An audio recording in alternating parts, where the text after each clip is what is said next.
मंगल भवन अमंगल हारी, द्रवहु सुदशरथ अजर बिहारी। राम सिया राम जय जय राम।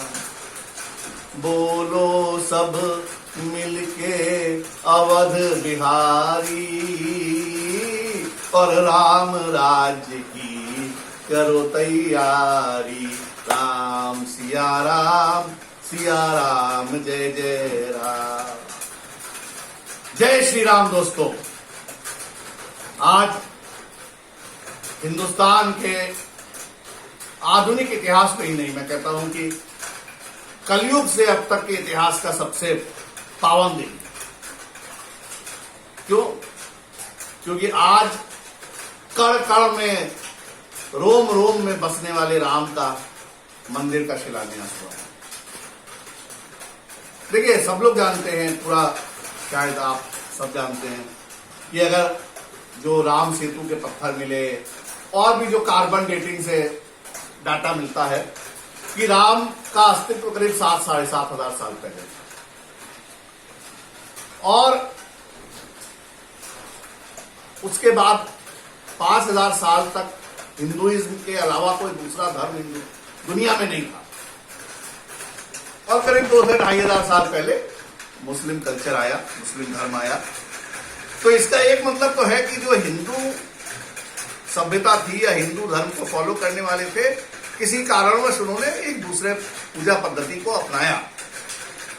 लेकिन कहीं ना कहीं कुछ ऐसा भी हुआ कि जब ये जो पूजा पद्धति वाले लोग थे, इन्होंने बहुत हिंसक रूप धारण किया और इन्होंने सिर्फ हमले ही किए।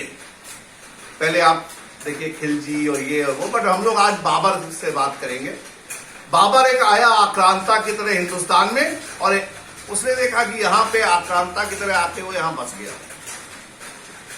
और ये जितने भी लोग आए, इनका एक ही काम था, ये मंदिरों को बहुत तोड़ते थे और मस्जिद बनाते थे। तो इसी तरह जब मीर बाकी जो उसका जनरल था बाबर का, उसने अयोध्या का मंदिर तोड़ा सन 1528 में, और वहां पे उस मंदिर की जगह एक मस्जिद बना दी गई, जिसको बाद में बाबरी मस्जिद का नाम दिया गया। अब 1528 से आज 492 साल हो गए।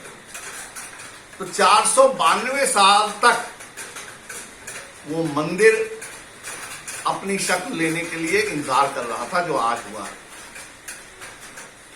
492 साल का आंदोलन, दुनिया का सबसे लंबा आंदोलन है ये, जो 492 साल चला।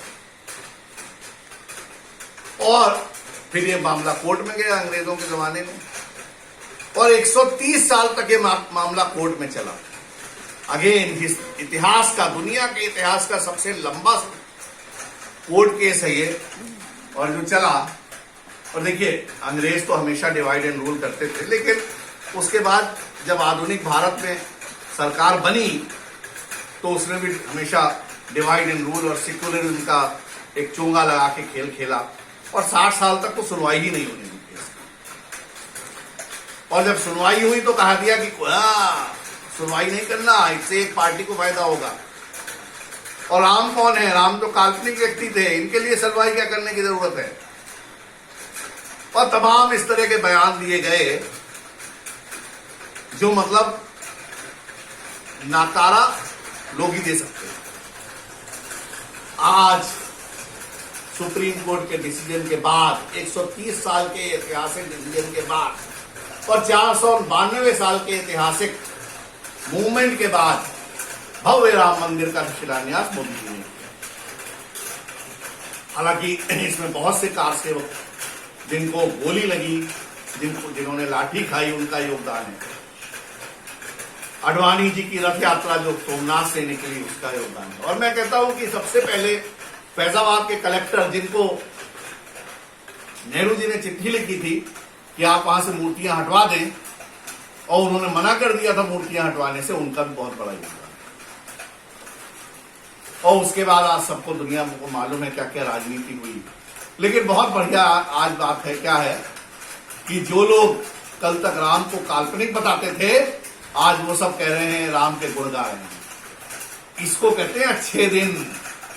लोग पूछते थे अच्छे दिन कब आएंगे, मैं कहता हूं कि जब राम को काल्पनिक बताने वाले आज राम का गुणगान कर रहे हैं, तो इससे ज्यादा अच्छे दिन नहीं हो सकते, नहीं हो सकते। राम पे गोली चलवाने वाले आज राम का नाम ले रहे हैं, कह रहे हैं हमें नहीं बुलाया गया शिलान्यास में, इससे ज्यादा अच्छा दिन क्या हो सकते हैं। इसीलिए मैं कहता हूं कि आज सब लोग मिलकर राम का नाम गाओ, राम के नाम की महिमा को गाओ। और आज का दिन ऐतिहासिक है, इसीलिए देखिए मैंने आज दिए जलाए हैं, क्योंकि असली दिवाली तो आज है, हिंदुस्तान की दिवाली आज है।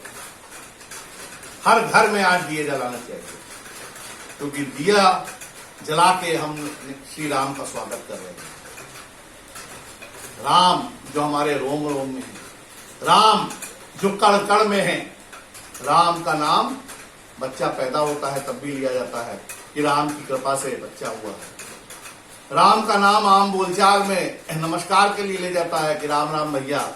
राम का नाम तो मनुष्य जब शरीर छोड़ देता है तब भी लिया जाता है कि राम नाम सत्य।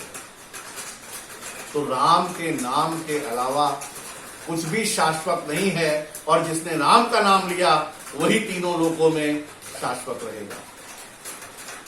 जीवन में तो जो आया है वो जाएगा, लेकिन राम का नाम सदैव सत्य और अमर रहेगा।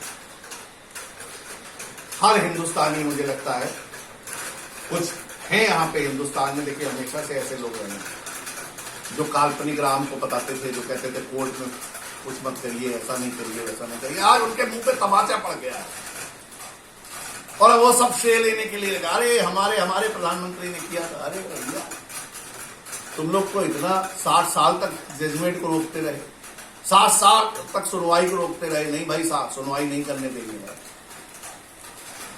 तो इसलिए आज मैं फिर कहता हूं, न केवल आधुनिक भारत की परिकल्पना का, बल्कि कलयुग के संपूर्ण समय का सबसे श्रेष्ठ दिन है। बहुत से लोगों ने मुहूर्त के ऊपर वो किया। अरे राम का तो जब नाम लो तब मुहूर्त अच्छा हो जाता है। दुनिया का सबसे खराब मुहूर्त भी राम का नाम लेने से अच्छा हो जाता है।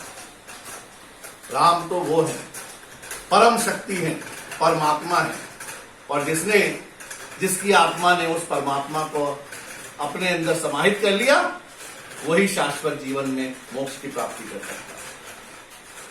तो इसलिए आज मैं सभी से कहूंगा कि राम को याद करें, परमात्मा को याद करें, और राम के शाश्वत सत्य को प्रसारित करें। दोस्तों, राम नाम सत्य है, ये हम लोग कहते हैं जब कोई आदमी चला जाता है, बट मैं कहता हूं राम का नाम शाश्वत सत्य है, जो मनुष्य के जीवन के साथ निरंतर चलता रहता है, जन्म से मृत्यु तक। तो चलिए आज उसी राम को याद करते हैं एक बार, और कहते हैं जय श्री राम, और जय श्री राम के साथ अपनी बात को समाप्त करते हुए दोस्तों, आप सबको इस दिन की 5 अगस्त 2020 की बहुत बहुत शुभकामनाएं। नमस्कार दोस्तों।